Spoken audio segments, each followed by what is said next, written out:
لوگوں کی سوچ کہاں سے کہاں آ گئی ہے، اس نے ہماری بیٹی نہیں لی، اس نے ہمارے بیٹے کو دی نہیں ہے تو اس سے رشتہ نہیں رکھنا، ان کی بیٹی لینی نہیں ہے کیونکہ انہوں نے ہمارے ساتھ ریلیشن بنایا نہیں ہے۔ یہ ساری چیزیں اگر ہم کرنے لگ جائیں نا تو ہم جہالت کے اس درجے پر پہنچ جاتے ہیں جہاں فرعون بھی نہیں ہے،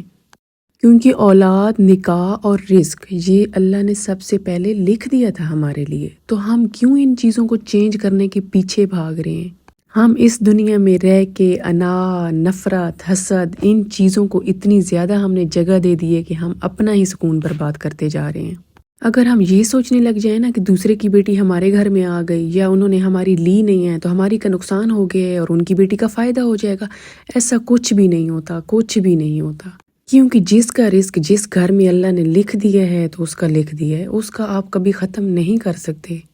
اور ہم اس حسد، نفرت سے نکل کر کچھ سوچتے ہی نہیں ہیں، ہم یہ ہی نہیں سوچتے کہ ہم کسی کا وسیلہ بھی بن سکتے ہیں، ہم کسی کے پرووائڈر بن سکتے ہیں، ہم کسی کے لیے خوشی کا باعث بن سکتے ہیں، ہم کسی کے لیے سکون بن سکتے ہیں۔ نہیں، ہمیں نفرت کرنی ہے، ہمیں اپنی انا کو زندہ رکھنا ہے، اور یہ وہی انا ہوگی جو دن بدن ہمارے لیے تکلیف کا باعث بنے گی، ہمیں جہنم میں لے کے جائے گی اور ہماری خوشیاں کھا جائے گی۔ اگر آپ کی سوچ ہی یہ ہو کہ آپ کی بیٹی کا بھلا نہیں ہوا تو کسی دوسرے کی بیٹی کا بھی بھلا نہیں ہونا چاہیے، تو آپ مسلمانیت کے درجے سے بالکل گر چکے ہیں، کیونکہ نصیب، اولاد، نکاح، شادی، رزق، یہ چیزیں تو خدا نے پہلے سے ہی لکھ دی ہیں۔ ہم کون ہوتے ہیں ان چیزوں کو خود بنانے والے؟ اور اگر ہم بناتے بھی ہیں، کوشش بھی کرتے ہیں، تو وہی چیزیں، انہی چیزوں کے ہمارے سامنے غلط رزلٹس آتے ہیں۔ جس کا جہاں دل ہے، جس کی جہاں مرضی ہے، اس کو پورا حق ہے وہ اپنی زندگی وہاں گزارے، اس انسان کے ساتھ گزارے۔ ہمیں یہ چیزیں چھوڑنی ہوں گی۔ ہم کیوں کس چیز کے پیچھے بھاگ رہے ہیں؟ اس دنیا کے پیچھے جس دنیا نے ہمیں کبھی کچھ نہیں دینا۔ بہت سارے ماں باپ ایسے ہوتے ہیں جو اولاد کے ساتھ ناانصافیاں کر رہے ہوتے ہیں، اولاد کا حق کھا رہے ہوتے ہیں، اور قیامت والے دن انہیں اس چیز کا حساب دینا ہوگا۔ اور بہت ساری اولادیں ایسی ہیں جو ماں باپ کا حق کھا رہی ہیں، بہن بھائیوں کا حق کھا رہی ہیں، اور قیامت والے دن تو انہیں حساب دینا ہوگا اس چیز کا۔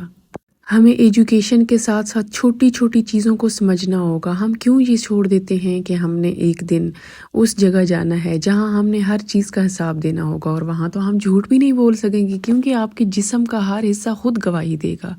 کہ یا اللہ یہ تو جھوٹ بول رہا ہے۔ ٹھیک ہے، آپ کو دوسروں سے نفرت ہے، آپ دوسروں سے نفرت کریں، لیکن دوسروں کی نفرت میں آپ جب خود سے محبت کرنا بھول جاتے ہیں، اپنے آپ کو بھول جاتے ہیں، اپنے آپ کو گناہوں میں دھکیل دیتے ہیں، تو وہاں آپ بہت غلط ہو جاتے ہیں، وہاں آپ کے ساتھ ناانصافی ہو رہی ہوتی ہے، آپ خود کو خود ہی اپنے ہاتھوں سے برباد کر رہے ہوتے ہیں۔ تو خدا را ان چیزوں کو چھوڑ دیں، یہ دنیا ہے، چلے گی اور اس نے ایسے ہی چلنا ہے۔